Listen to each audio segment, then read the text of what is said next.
இந்தியாவிலே தேசிய பாதுகாப்பு தடை சட்டம் வந்தப்ப முதல் கைது பழனி பாபா தான். எம்ஜிஆர் கைது பண்ணார், கலைஞர் கண்டனம் கொடுத்திருந்தார் முரசொலியில. பழனி பாபா கைது தேசத்தின் குரல் விலை நெரிக்கிறது. எந்த இடத்துல ஒரு ரவுடி சம்பவம் எதுவுமே இல்லை. ஜெயிலே சொல்லுவார், நான் போய் உட்காந்துருக்கேன், அங்க எல்லாம் 8 கொலை பண்ணுவோம் 10 கொலை பண்ண உட்காந்துருக்கு தாத்தா. நம்ம ஒரு கொலையுமே பண்ணல, பேசிவிட்டு உள்ள வந்திருக்கோம், ஒரு கொலை பண்ணலேன்னு நானே வருத்தப்பட்டிருக்கேன் தாத்தா. வக்கீல் கோர்ட்டுக்குள்ள பழனி பாபா போனாலே 50 வக்கீல் கூட போவாங்க. ஆனா அவர் ஒரு மதச்சாயம் பூசினாங்க. ஆனா அவர் மதச்சாயமே இல்லை. அவர் நான் இந்த மார்க்கத்துல தீவிரமா இருக்கிறதுனால என்ன தீவிரவாதிங்கிறார். ரைட், நான் தீவிரவாதி. நான் தீவிரமாக இருப்பதனால் மாற்று மார்க்கத்துக்காரனுக்கு ஒருத்தனுக்கு இடைஞ்சல்னு சொல்றேன். பழனி பாபாவோட கொள்கையில நிறைய முரண்பாடுகள் இருக்கு. ஆனா பழனி பாபா எல்லா மனிதனுக்குமாக பேசினார். குறிப்பா பட்டியலின சமுதாயத்துக்காக பேசினார். சாதியை விதைச்சது பிராமணன்றதை அவர் கண்டுபிடிச்சார். இல்லாட்டி இந்த நாட்டில் இப்படி மார்க்கம்லாம் வந்திருக்காதுங்கிறத அவர் உணர்ந்தார். மெட்ராஸ் டவுன் பஸ் நேயர்கள் அனைவருக்கும் வணக்கம். இந்த சிறப்பு நேர்காணலில் நம்ம நினைக்கிறார் வழக்கறிஞர் தமிழக அவர்கள். வணக்கம். சமீப காலமாக பார்த்தோம் அப்படின்னா பழனி பாபா அவர்கள் இவர் கொடுத்த அந்த காணொலிகள், இவர் பேசிய அந்த பழைய பேச்சுக்கள்லாம் பார்த்தீங்கன்னா இப்போ சோஷியல் மீடியாவில் ரொம்பவே ட்ரெண்டிங்காக போயிட்டு இருக்குது. ஸோ சமீபத்தில் கூட அவருடைய அந்த நினைவு நாள் அப்போ கூட நீங்கள் கூட அந்த நிகழ்ச்சியில் கலந்துட்டு இருந்தீங்க. ஸோ அந்த பழனி பாபா பார்த்து நீங்களும் நிறைய காணொலிகள் பேசிட்டீங்க, இன்னமும் தொடர்ந்து பேசிக்கிட்டே இருக்கிறீங்க. ஸோ அப்படி என்ன ஸ்பெஷலாக இருக்கு சார் அவர்கிட்ட? இல்லை, அவரே ஸ்பெஷல் தான். அவர் பேர் பழனி பாபா கிடையாது, முகமது அலி தான் அவர் பேர்.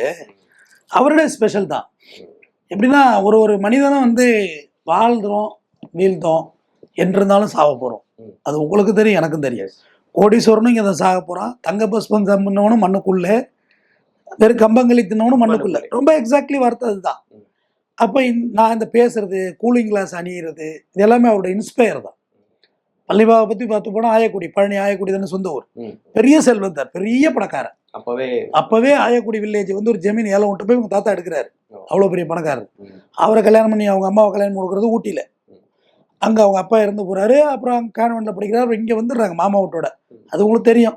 பழனி பாபா இந்து ஆர்ஜின்லேருந்து போனவர் தான் அவர். கன்வெர்டட். அதை அவரே சொல்லுவார். டேய், நாங்கள் என்னமோ எங்களை ஆப்கானிஸ்தான்லேருந்து பாகிஸ்தான்லேருந்து வந்த மாதிரி சொல்கிறீங்க. நாங்கள் இங்கே கல்லரா பல்லவரா மறையரா தேவரா நாடாரா சக்லியரா கோணாரா யாதவா இருந்த நாங்கள் தாட்டா. எங்களை வாடா நாயன்னு பாப்பா கூப்பிட்டா, வாடா பாயின்னு ஒருத்தன் கூப்பிட்டா. ஸோ அந்த கன்வெர்ட் அப்படிங்கிற ஒரு காரணத்தினாலேயே சில இஸ்லாமிய அமைப்புகள், இஸ்லாமியர்கள் அவர் அந்த அளவுக்கு ஏத்துக்கலையோ அந்த காலகட்டங்கள். அது அவங்களுடைய புரிதல். சில அமைப்புகள் அவங்கள ஏத்துக்க மாட்டாங்க. ஏன்னா மசூதி வழிபாடு வேண்டுங்கிற ஒரு குரூப் இருக்காங்க, மசூதி வழிபாடு இல்லைன்னு இருக்காங்க. அவ்வளோ ஆழமா போக வேண்டாம். நம்ம அது ஓவரால் அந்த மாதிரியான ஒரு தலைவரை கொண்டாடி இருக்கணும் இல்லையா? ஒரு முஸ்லீம் கொண்டாடப்பட்டாரு. பழனி பாபா என்னன்னா கடைசி வரைக்கும் அந்த இஸ்லாமிய சமுதாயத்தை எந்த கட்சியிலையும் கொண்டு அடவு வைக்கப்படாதுன்னு இருந்தார். ஏடிஎம்கேட பயணிச்சாரு. தொப்பி தொப்பி தொப்பி பாமக ஃபவுண்டரே இவர் தான் சொல்லணும். ஏடிஎம்கேட பயணிச்சு எம்ஜிஆருக்கு இவருக்கு பெரிய கான்ட்ரவர்சி ஆகுது. அது காரணம் ஜெயலலிதா. அப்புறம் கட்சியை விட்டு அவங்க வெளியேற்றுறாங்க. அப்புறம் டிஎம்கே, அப்புறம் பாமக, இப்படி ஒன்று போயிட்டே தான் இருந்தார். இந்தியாவிலே தேசிய பாதுகாப்பு தடை சட்டம் வந்தப்ப முதல் கைது பழனி பாபா தான். எம்ஜிஆர் கைது பண்ணார். அரை பக்கம் அளவில் கலைஞர் கண்டனம் கொடுத்திருந்தார் முரசொலியில். பழனி பாபா கைது தேசத்தின் குரல் விலை நெரிக்கிறதுன்னு. பழனி பாபா 137 வழக்குகள். எந்த வழக்கும் அவர் தண்டனை வாங்கி கொடுக்க முடியல. எந்த இடத்துலயும் அவர் ரவுடி சம்பவம் எதுவுமே இல்லை. ஜெயிலே சொல்லுவார், நான் போய் உட்காந்துருக்கேன், அங்கே எல்லாம் 8 கொலை பண்ணுவோம் 10 கொலை பண்ண உட்காந்துருக்கு தாத்தா. அத்தாத்தான்னு சொல்லுவார். எனக்கு ஒரே வெக்கமா இருந்தது தான். நம்ம ஒரு கொலையுமே பண்ணல, பேசிவிட்டு உள்ள வந்திருக்கோம், ஒரு கொலை பண்ணலேன்னு நானே வருத்தப்பட்டிருக்கேன் தான். வக்கீல்லாம் வச்சுக்கிட மாட்டாரா? யார் வாதாடுவாங்க? அவரே வக்கீல் தான், எம்ஏபிஎல் முடிச்சவர் தான். வக்கீல் கோர்ட்டுக்குள்ள பழனி பாபா போனாலே 50 வக்கீல் கூட போவாங்க. ஆனா அவர் ஒரு மதச்சாயம் பூசினாங்க. ஆனா அவர் மதச்சாயமே இல்லை. அவர்கிட்ட அவர் என்ன சொன்னாரு, நான் இந்த மார்க்கத்துல தீவிரமா இருக்கிறதுனால என்ன தீவிரவாதிங்கிறார். ரைட், நான் தீவிரவாதி. நான் தீவிரமாக இருப்பதனால் மாற்று மார்க்கத்துக்காரனுக்கு ஒருத்தனுக்கு இடைஞ்சல்னு சொல்லு. எந்த விதமான விளக்கமும் இல்லை. அந்த மதத்தை தூக்கி வெளியே வீசுறேன், என்ன விட்டு இந்த மார்க்கத்தை தூக்கி எறிஞ்சிட்டு நான் வர்றேன் அப்படின்ற விளக்கத்தை கொண்டாரு. கல்யாணம் பண்ணிக்கல, 48 வயசு தான் இறந்து போனது. ஜனவரி 28, 26 குடியரசுனா 28 படுகொலை செய்யப்படுற பொள்ளாச்சியில். பொள்ளாச்சி பக்கத்தில் வச்சு படுகொலை செய்கிறாங்க ஒரு ஜீப்பில் வச்சு. அப்படியே லூமக்ஸ் லைட் வச்சுக்கிட்டாரு. அவரோட ஸ்பீச்ல பாத்தீங்கன்னா ஒரு இடத்துல சொல்றாரு, ஒரு மணி நேரம் மட்டும் கொடுங்க, இந்த துப்பாக்கி மட்டும் போதும், ஒட்டுமொத்த இந்தியாவையும் நான் ஜிகாத் தேசமா மாத்திடுவேன் அப்படிலாம் பேசியிருக்கிறாருல. அது எப்படி? அதாவது ஒரு தத்துவத்தை நீங்க தனி மனிதனா இங்க வைக்க உள்ள நிறைய முரண்பாடுகள் இருக்கும். நம்ம எல்லாமே அப்படியே உள்வாங்கிக்க முடியாது. நிறைய தவறுகள் இருக்கும். காலத்துக்கு ஏற்றாப்புல மாறும். கார்ல் மார்க்ஸோட தாஸ் கேபிட்டல் இருக்குல்ல, இன்னைக்கு எடுத்து படிப்போம் தான், புக்கு எடுத்து படிங்க. அதுல உங்களுக்கு நிறைய முரண்பாடுகள் இருக்கும். பெரியாரோட கொள்கையில முரண்பாடு இல்லையா? இன்னைக்கு இருக்குதானே? எல்லாரோட கொள்கையும் காலத்துக்கு ஏற்றாப்புல மாறும். ஸோ அதை வச்சு அவங்கள டிஃபைன் பண்ணக்கூடாது அப்படிங்க. உங்கள்ட்ட என்கிட்ட இருக்க நல்லதை நிறைய எடுத்துக்க, உங்களோட கெட்டது இருந்தா அதை விட்டுறேன்னு சொல்றேன். தமிழ் வேந்தனே தெரியுது இல்ல, என்கிட்ட உள்ள நல்ல விஷயங்கள் இருந்தா எடுத்துக்கோ, இல்லைன்னா என்னை விட்டுரு, என்னை பெருசா எடுத்துக்க, அதை வைன் பண்ணிட்டு போயிட்டே இரு. 10% என்னோட கெட்டதை தூக்கி வச்சு நீ பேசின அது நான் பொறுப்பு உள்ளது. பள்ளிபாபாவோட கொள்கையிலேயும் நிறைய முரண்பாடுகள் இருக்கு. ஆனா பள்ளிபாபா எல்லா மனிதனுக்குமாக பேசினார், குறிப்பா பட்டியலின சமுதாயத்துக்காக பேசினார். ஜான் பாண்டியனை உயர்த்தி பேசியிருக்காரு, பசுபதி பாண்டியனை சொன்னார், தலைவனாவே சொன்னார். யார பல்லர் குலத்து தேவேந்திர குல வேளாளர் அவங்களோட தலைவரே பசுபதி பாண்டியன் தான், தன்னிறகற்ற தலைவன் தான் பேசியிருக்காரு. அம்பேத்கரையும் பெரியாரையும் எவன் ஒருத்த தூக்கிடுறானோ அவன் பின்னாடி போவாதான்னு பள்ளிபாபான்னு சொன்னார். எவ்வளவு ஆழமான புரிதல் இருந்திருக்கணும். பழனி முருகன் கோயிலோட வரலாறு சொல்றாரு, கம்பராமாயணத்துல விளக்கத்தை சொல்றாரு. முருகு என்றால் அழகு, இன் என்ற விகுதி சேர்ந்து முருகன் ஆச்சுங்கிறார். எங்க ஊருக்காரன் தான் தாவ. படிப்பு படிப்பு படிப்பு படிப்பு படிப்பு தான். ஸோ ஒரு முஸ்லீமா இருந்தாலும் அனைத்து மதங்களுடைய நூல்களையும் படிக்கிறாரு, அதுல இருந்து மக்கள்கிட்ட பேசுறாரு, மக்கள்கிட்ட சொல்றாரு. அவரு குரானை ஃபுல்லாவே படிச்சார். நீங்க எப்படி படிச்சீங்கன்னு தெரியல, நானும் படிச்சிருக்கேன். குரான் வந்து ஒரு மெடிக்கல் புக். அது வந்து தப்பா எல்லாருமே இங்க வந்து அதான் சொல்றேன், நம்மள்ட்ட இருக்கிறது ஒண்ணு, நீ முஸ்லீமு, நீ கிறிஸ்டின், நீ இந்துன்னு பிரிச்சிருவான். இனி அதை படிக்க கூடாது, நீ அதை விஷயம் தெரிஞ்சு கூடாது. திருக்குறள், திருக்குறள் விட ஆகச்சிறந்த புத்தகம் எதுவும் இல்லை, சொல்லாத விஷயங்களே இல்லை. ஆனா திருக்குறள் எந்த இடத்துலயும் ஜாதியும் சொல்லலை, மொழியும் சொல்லலை. அப்ப இருந்தது தமிழ் மட்டும் தான் இருந்திருக்கு. அப்படித்தானே எடுத்துக்க முடியும். பாரதி சொன்னா யாமறிந்த மொழிகளிலே தமிழ் மொழி போட்டு சிறப்பான மொழி இல்லைன்னு. அப்ப பாரதி இருந்தப்ப அவ்வளவு மொழி இருந்திருக்கு. அப்ப வள்ளுவன் இருந்தப்ப அவ்வளவு மொழி இல்லை. கண்டிப்பா வள்ளுவரை பத்தி பேசியிருக்காரு. எல்லா விஷயத்தையும் டச். அவர் RSS எதிர்த்தார். பாபர் மசூதி இடிச்சது இல்லை கோயில், எல்லா தலைவர்களும் குளிர் தானே காஞ்சா. இவர் சொன்னார் ரைட், அது ஒரு துன்பியல் சம்பவம், முடிஞ்சு போச்சு, அதை பத்தி நான் கிளற விரும்பவில்லை. பாபர் கோயில் கட்ட இடத்துல அயோத்தியில நீ கோயில் கட்டும் போது பாபருக்கும் கோயில் கட்டு, அப்படி இல்லாட்டி நான் அயோத்தியில வெடிகுண்டு வைப்பேன்னார் பாபா. அவர் எந்த இடத்துலையும் இளைஞர்களை வன்முறை கூப்பிடவே இல்லை. அவர் சொன்னார், இளைஞர்களை கூப்பிட்டோன்னா 1 மணி நேரம் ஆகாது, அதான் நீங்க சொன்ன விஷயம். ஆனா அவங்க எல்லாம் விதை நெல்கள், அவங்கள நான் விருந்துக்கு வைக்க விரும்பல. கோயம்புத்தூர்ல வெள்ளாள கவுண்டுச்சு, அவர் சொன்னதுதான், தாலி எடுத்து கண்ணத்துல ஒத்திப்பா. வீட்டுக்கு விருந்துன்னு யாராவது வந்துட்டா தாலியை கொண்டு வித்துட்டு வந்து சோறாக்கி போடுவாளே ஒருத்தி. ஆனா வந்து இந்த விதை நெல் எடுத்து விருந்தாக்கிட மாட்டார். ஏன்னா அடுத்த ஒரு போகமே காலி ஆயிடும், ஒரு கல்ச்சரே காலி ஆயிடும், ஒரு உற்பத்தியே காலி ஆயிடும். அதே மாதிரி என்கிட்ட இருக்க இளைஞர்கள்லாம் விதை நெல்கள்னார். அவர் என்ன செய்யல உள்ள இருந்த பேர் இருக்கட்டும், இல்லை மற்றபடி எல்லா தலங்கள்லையும் பயணிச்சப்பையும் டாக்டர் ராமதாஸ் அவருடைய இறுதி ஊர்வலம், அந்த மாவட்டமே 144 போட்டு அவருக்கு இறுதி ஊர்வலம் நடந்துச்சு. அவ்வளோ பெரிய ஊர்வலத்தை அவர் நடத்தினார். கல்யாணம் பண்ணிக்கல, மேடையிலே சொன்னார், என் தங்கச்சியை பார்த்தா 22 வருஷம் ஆச்சு சகோதரர்களே, நேரில் வந்தால் கூட என் தங்கச்சியை தெரியாது, குடும்பத்தை விட்டு ஒதுங்கிக்கிட்டார். ஏன்னா அவங்களையும் சஃபர் பண்ணணும். இப்போ தான் அவங்க மாமா இருந்தார் சமீபத்தில் தான். தன்னோட இருந்தாக்க நம்ம குடும்பத்துக்கு ஏதாவது பாதிப்பு செய்வாங்க, ஒதுங்கிட்டார். அப்படியே அதிகம் சாப்பிட முடியல. அவர் சிறையில் நிறைய மெடிசன் இதெல்லாம் கொடுத்து அவர் வந்து சாப்பிட விடாம பண்ணிட்டாங்க. கூல்ட்ரிங்க்ஸு சாப்பிட்டுட்டு இருந்தார். மேடையிலே சொல்லுவார், எனக்கு இருக்கிற வசதிக்கு வாய்ப்புக்கும் தலைக்கு 4 பொண்டாட்டி காலுக்கு 4 பொண்டாட்டி வச்சுட்டு இருப்பேன்டா, இந்த பணியில் உட்காந்துட்டு கொடுத்ததை சாப்பிட்டுட்டு கிடைச்ச இடத்துல தூக்கிட்டு தலையெழுத்தா எனக்கு வீட்டுக்கே போகிறது இல்லைண்ணா. இதெல்லாம் உங்களுக்கு வந்து விழிப்புணர்வு அடைய வைக்கிறதாண்டா வேலை. நீ நல்லா செய்யணும்.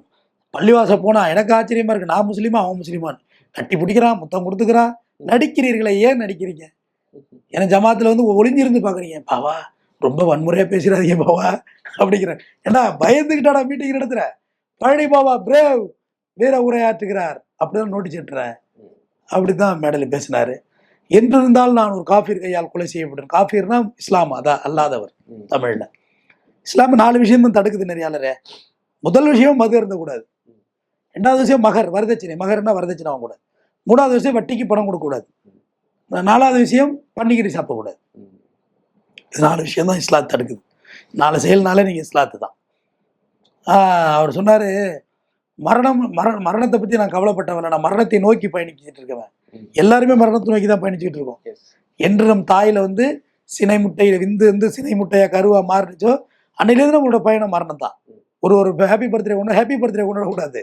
அதான் போயிட்டு இருக்கமே நேரா. இன்று அவர் நாளை நான், நீங்கள் நாளை, இப்படிதான். பள்ளிவாசல மரணம் எனக்கு மயிருடா, மயிருக்கு சமானம் என் மரணம். என்ன ஒன்று, death is not end to Muslim, beginning started, next beginning started இஸ்லாத்தினர். மறுமைன்னு சொல்லி அதில் ஒன்று நம்பப்படுகிறது இஸ்லாம் மாத்திர. மறுமை வாழ்வு இருக்கு. இவ்வளோ காசு கொடுத்தேன், இவ்வளோ அறிவை கொடுத்தேன் பாவா, நீ அந்த மக்களை அப்படியே விட்டு வந்துட்டேன்னு அல்லாஹ் கேட்பான்டா என்கிட்ட. மார்க்கத்தை ரொம்ப நம்பி இறுக்கி பிடிச்சார். அதில் உள்ள விஷயங்களை எல்லாம் படித்து டெலிவரி பண்ணார். இல்லைன்னா இவ்வளவு எப்படி, நான் ஒரு பிறப்பால் நான் ஒரு இந்து மதத்தை சார்ந்தவன், எனக்கு எப்படி இவ்வளவு தெரியும்? சொல்கிற விதத்தில் சொன்னால் புரிஞ்சுக்க போகிறோம். அவர் நினச்சிருந்தா எந்த இடத்துலையுமே 2 சீட்டு 3 சீட்டு வாங்கியிருக்கலாங்க. அவருக்கு அந்த வாய்ப்புகள்லாம் இருந்துச்சு. முடியாது. எம்எல்ஏவோ எம்பியோ எப்பவே மந்திரி ஆயிருப்பார். அவர் திறமைக்கு வாங்கிக்கல. அவர் என்ன சொன்னாரு, எங்க போனாலும் கடைசியா இஸ்லாமியன் நெருக்கடி பண்றான் அப்படின்னாரு. அவர் ஒரு அரசியலை முன் வச்சார், தர்க்கவியல் அரசியல். அதுலதான் அவர் படுகொலை செய்யப்பட்டார். சாதிகளின் கூட்டமைப்பு சமுதாய கூட்டமைப்பு, சமுதாய கூட்டமைப்பு சட்டமன்ற கூட்டமைப்புன்றதான் அவர் கண்டுபிடிச்சது. எல்லா ஊர்லயும் 3-4 சாதி இருக்கும். தேவர், நாடாரு, தேவேந்திர குலவலர், பறையர், இப்படி வச்சாங்க. ஒரு 4-5 கம்யூனிட்டி, நாடாரு, கோனாரு, அந்தந்த ஊரில் உள்ள 3-4 கம்யூனிட்டி ப்ளஸ் இஸ்லாமியன், ஒரு கட்சி, ஒரு கூட்டமைப்பு, இப்படியா உருவாக்கணும்னா கண்டிப்பாக நம்ம வந்து கேப்சர் பண்ணலாங்கிற சொன்னார். ஆனால் இது மிகப்பெரிய அரசியல். இது அவர் சொன்னது நுட்பமான அரசியல். இது யாருமே கையில் எடுக்கலை. சாதியை வச்சு இங்கே டிவைட் தான் பண்ணுறாங்க. நீ வேற, நான் வேற அப்படின்னு. அதை அவர் சொல்லலை. எல்லாரும் ஒருங்கிணைக்கணும் அப்படின்னாரு. இது அண்ணல் அம்பேத்கர் சொன்னது. சாதியை ஒழிக்க முடியல, நெறியாளரை பலமா இருக்கு. அப்ப இணைக்க தானே பார்க்கணும். ஒழிக்க முடியாத ஒண்ணு என்ன செய்யறது, இணைக்க தான் பார்க்கணும். கொரோனாவோட வாழைப்பழங்கள் நேரில் கிடைச்சா மோடி RSS கடுமையா எதிர்த்தாருங்க. பார்ப்பனர்கள் எதிர்த்தாரு. மேடையிலே சொல்லுவாரு, நான் மவுண்ட் ரோட்ல ஒரு 10 பாப்பானை வெட்டி தொங்க விட்டாத்தா, முடிச்சு பார்க்குற கனவு, என்னடா மயிரில் பேர் போடுவாங்கிறாரு போலீஸ். எல்லாரையும் வாடா போடாதான். எம்ஜிஆர் வாடா போடா சொல்லிட்டு அது கனவு அப்படின்னு ஒரு வார்த்தையை மட்டும் சொல்லி எம்ஜிஆர் வாடா போடாரு. மேடையில கோர்ட்ல ஒன்று நிப்பாட்டாங்க. எம்ஜி ராமச்சந்திரன் வாடா போடாங்க. ஐயா அவன் தான் என்றும் 16 இருக்கிறான். எனக்கு வயசு 26 வயசுல புரட்சியாளர் பழனி பாபா. எனக்கு வயசு 26, அதனாலதான் அவன் சொன்னேன். கேஸ் தள்ளுபடி. ராஜீவ்காந்திக்கும் சோனியா காந்திக்கும் நடந்த கலப்பு திருமணத்தில் பழனி பாபா கையெழுத்து போட்டிருக்காரு, சாட்சி கையெழுத்து. அப்போ இந்திரா காந்தியால் வெளியேற்றப்படுகிறார். இங்க ஜெயலலிதாவால் வெளியேற்றப்படுகிறார். எம்ஜிஆரோட அரசியல் சாணக்கியனே இவர் தான். ரஜினிகாந்தை பத்தி சொல்லுவாரு, நான் திராவிடா நாட்டை காப்பாற்ற போறேன்னா அவனுக்கு ஒரு பாப்பாத்தி லதான்னு ஒய்சி மகேந்திரன் கொழுந்தியா அவன் தோடப்படுத்திட்டான். அடுத்து பாக்கியராஜா எங்க ஊருக்காரன் தான், கோபிச்செட்டிப்பாளையம், அவனுக்கு ஒரு டைரக்டிங் வாய்ப்பெல்லாம் ஏற்பாடு பண்ணி கொடுத்தோம். அவனுக்கு ஒரு பாப்பாத்தி பூர்ணிமா, அவன் தோடப்படுத்திட்டான். அடுத்து டி ராஜேந்திரா திராவிடன்ட்டு வந்தான், உடையாட்டு பையன், தெரிஞ்ச நல்ல பையன் தான் அவன். அவனுக்கு ஒரு பாப்பாத்தி உஷான்னு அவன் தோடப்படுத்திட்டான். இந்த மாலூருக்கு இந்த வெள்ளத்தோலை கண்டாலே அதுக்கு பிறகு கருத்து பேசுறதுலாம் இல்லை, ஒதுங்கிடுறான் எல்லாரும் அப்படின்னு. இப்படியாவே வெளிப்படையாவே. ஏன்னா சாதியை விதைச்சது பிராமணங்கிறத அவர் கண்டுபிடிச்சார். இல்லாட்டி இந்த நாட்டில் இப்படி மார்க்கம்லாம் வந்திருக்காதுங்கிறத அவர் உணர்ந்தார். அவர் பிறப்பாலேயே சொல்லியிருக்காரு, எங்கள் வீட்டில் முக்கியத்தவரெலாம் வந்திருக்காங்க, சின்ன பிள்ளையா இருக்க உள்ள முத்துராமலிங்கத்தவரை பற்றி உயர்வாக பேசியிருக்காரு, காமராசரை உயர்வாக பேசியிருக்காரு, கலைஞரை உயர்வாக பேசியிருக்காரு. எல்லா அரசியலையுமே அவர் தொடாத விஷயமே கிடையாது. நான் பள்ளி மாவட்டம் வந்து நான் மாணவனாக தான் இருக்கிறேன். 12 வருஷமா அவரோட நினைவிடத்துக்கு போறேன். நான் அரசியல் தான் கத்துக்கிறேன் அவர்கிட்ட. சமகாலத்துல பயணிக்கிறதுக்கான அரசியலை அவர்கிட்ட கத்துக்கணும். நம்மள்ட்ட ஒரு மாற்று மதத்தையோ மாற்று மார்க்கத்தையோ வேற ஒரு மொழியில இருக்குங்கிறதாட்டி ஒரு நூலை வந்து நீங்க தள்ளிடக்கூடாது. தாஸ் கேபிட்டல் ரஷ்யாவிலும் கூட நீங்க படிக்கலையா? மாவோவை பத்தி படிக்கலையா? ஃபெடரல் காஸ்ட்ரோ பத்தி படிக்கலையா? நீங்க அங்க போயிட்டு சவுத் ஆப்பிரிக்கா போயிட்டு அதிக ஆண்டுகள் சிறையில் இருந்தவர் பேர் என்ன, நெல்சன் மண்டேலா, அவரை பத்தி நீங்க புத்தகம் படிக்கலையா? எந்த மொழியில இருந்தாலும் படிக்கிறோம்ல, தமிழ்ல டிரான்ஸ்லேஷன் பண்ணி. ஸோ பழனி பாபா என்பவர் மிகப்பெரிய ஒரு அறிவு பெட்டகம். பாதுகாக்க தவறிய பொக்கிஷங்களில் பழனி பாபா ஒன்று. நன்றி. நன்றி, வணக்கம்.